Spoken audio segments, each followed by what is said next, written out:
You know, if there's one question I get asked more than any other, more even than if you punch yourself in the face and it hurts, are you weak or are you strong? That question would have to be, Mark, what is Nikon's ugliest film SLR camera? Well, today we're going to try and answer that question. Welcome to an unboxing, a first impressions video if you will. Even if you won't though, you'll either have to sit through or fast forward this next minute or so while I clumsily try and tear the wrapping off my latest thrift purchase. And who needs Alfred Hitchcock in the 21st century when you've got the slow building single shot tension of me trying to tear a bubble wrap with a knife, hopefully without slicing open my radial artery in the process.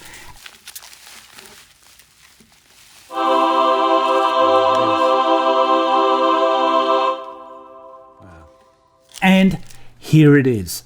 This not very svelte, sleek or sexy hunk of consumer electronics that is the Nikon F50.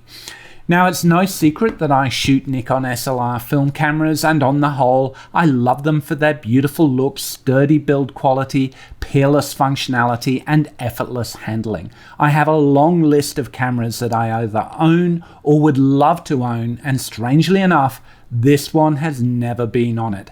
In fact, every time I see one of these crawl out of the darkness of the internet onto my eBay feed, I cringe and shield my eyes with horror and revulsion. Because, let's face it, the 1990s were not kind to photography. While the 80s certainly had their moments, and there are those that have suggested that the Nikon N2000 F301 is something of an ugly duckling, I have seriously debunked that argument in a previous video where I have expounded the virtues of my own Nikon N2020 that shares the same form factor, providing a carefully constructed thesis on how it is the height of 80s rad. I'm not so confident with this one. But look, when I saw it online for $19 in supposed excellent condition, I figured, why not? That's cheaper than a gallon of methylated spirits, and while the meths will get you drunk, you can't take pictures with it. Of course, in both cases, they're probably going to send you blind, so you'll never get to appreciate the images. But despite that, I fearlessly, or perhaps foolhardily, laid down my cash, and now it's mine. And yes, here it is.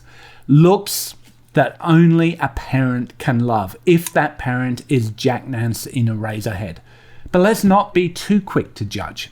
I had the dog end of a bulk roll of Ilford HP5 that I loaded into this dog of a camera and dragged this lurching leviathan out of the dark corners of my camera cabinet and into the light.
Well, that was quick and evidence enough that this thing does work at least, which creates its own conundrum since I can no longer send it back from whence it came, so it's now found a permanent place on the shelf, if not in my heart. Look, this is a very limited camera. This was actually the runt of an inglorious litter of 90s Nikon cameras that ranged down from the quite practical F90 through the quirky F70. I'm sure there are some that would argue that the F70 is actually uglier than this, but true ugliness is not just defined by aesthetics, but by execrable behavior. The F50 is the lowest woodpecker on the ugly tree woodpecking order. So let's expose these limitations like a coroner cracking open a fetid cadaver. Well, it's designed for Nikon's AFD line of lenses, which have screw focusing, relying on the motor of the body of the camera. No luck if you have the more modern lenses which use an internal motor and electronic contacts to talk to the camera. You can't really use manual lenses on it either, since you can't get focus assist or metering. In fact, you can't use the aperture ring even on your D lenses. And this is a huge issue because when you're forced to use someone else's own control system, that is inherently counterintuitive. And let's look at that for a second. It has two modes, simple and advanced. The simple mode lets you take pictures of flowers, girls with hats, mountains, or autos. Flick the toggle and you're faced with the standard PSAM options, but not as you've seen them before. Select one of these and you're into a confusing list of sub-options, all accessed from these spongy, separate up-down buttons. Think about it. If you're in aperture priority and you need to stop down your lens by 3 increments, you have to press it 3 times. For God's sake, give me a dial, or even just let me use years of muscle memory and actually use my lens as it was intended. One of the cool features is that if you bulk load film, you can set the ISO manually. Great, I hear you say, except it only works on non-DX encoded canisters.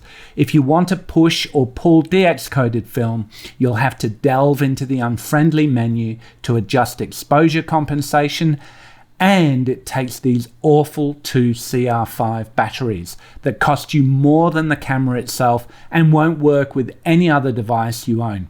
Even the F70 takes CR123As. But look, let's keep an open mind.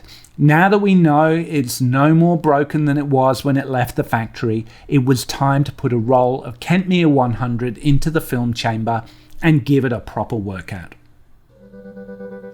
The first subject was my Mini, and this is where we start to find out what this camera is actually capable of.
I'm definitely not a car photographer. I'm not even that interested in cars, although I might have to change that narrative since I've just devoted a whole video comparing my Mini to an Olympus Pen F and interrogating the concept of fun.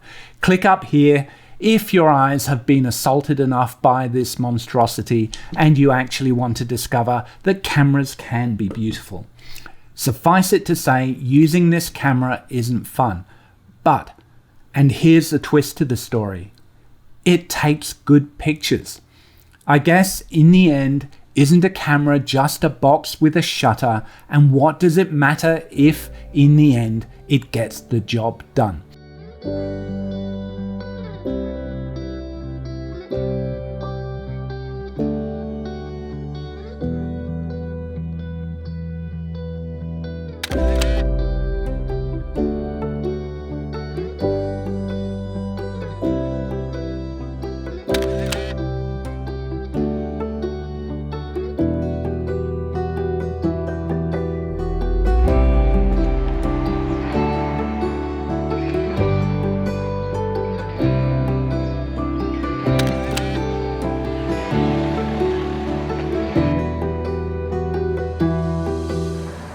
What I might try and go for here, I think, is the twigs of the trees and the blossoms, maybe catch in a little bit of that roof. We'll see.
One has to wonder what's down here.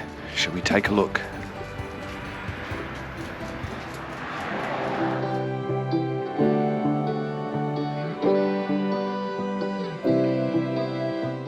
Look, believe it or not, there's a kookaburra up there, so I'm going to take that photo, even if he won't come out very well.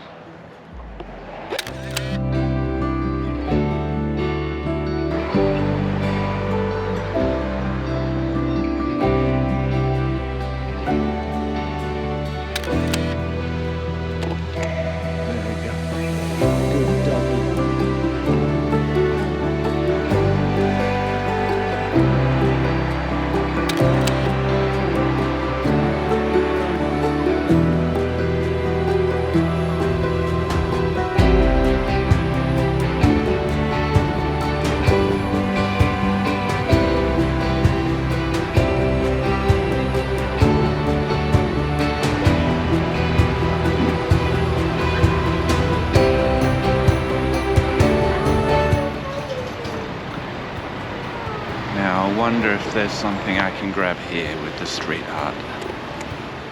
I think I could actually work this scene for about an hour and capture things, but I'm on a dog walk and I have priorities.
Now, can I wait long enough for someone to walk by here?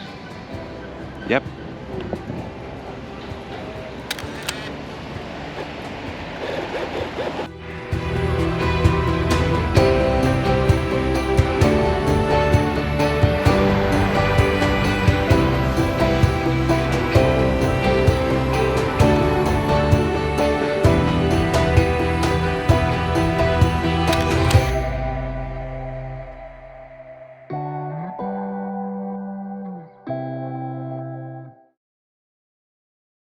So one roll of film and I managed to score more than a few keepers. The exposure was dead on, and while I wouldn't ever say that this was a joy to use, this did give me good results. To be fair, much of that was probably down to the lens. This Tamron 28-200mm is just a cheap, humble super zoom, but every time I use it, I end up impressed. The photos are sharp. The distortion, and yes, this lens distorts madly, was easily correctable, and the focus was fine. At least the results were fine.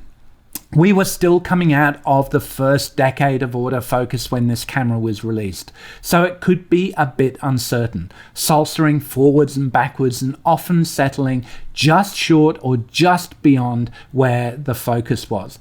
But the viewfinder was pretty good, and I was just careful to refocus again before pressing the shutter. So it got the job done. And that got me thinking, am I being too hard on this camera? Am I imposing my own aesthetic expectations of what is actually the bravest boy of the SLR world? While I was researching this, I actually came across the term lookism. Yes, it's a thing. Am I being discriminatory here? I mean, I'm no oil painting either, unless that oil painting is a Hieronymus Bosch. If I'm imposing my body fascism on your chunky chassis Nikon, then I'm sorry. And let's face it, everything has its time, and maybe it'll be appreciated in the decades to come for its Botticelli-like bodaciousness.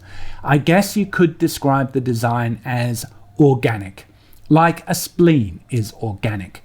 But does that mean that it's ergonomic? Well, to be fair, it's heavy, but feels quite well built and balanced in my hands, particularly with this Tamron. But the frustrating menu system and non-Nikon-ness of the whole experience did just make me want to stick it on auto and hope for the best. And maybe that is what is best about this camera. Don't treat it like it's an object of beauty or try to exploit its full complexity, and it does the job. I mean, it's not like it has depth of field preview or the ability to use a remote shutter. It was never a professional tool. So here's the value proposition. If you are a poor aspirational film photographer with an unwillingness to delve too much into the technical intricacies of the medium, then you may enjoy this. At the very least, it can get you a good picture for the cost. Just pick it up, close your eyes, and pretend that you're holding a Hasselblad. Of course, you'll probably want to open them again when you actually take the photo, but you can't have everything. Later.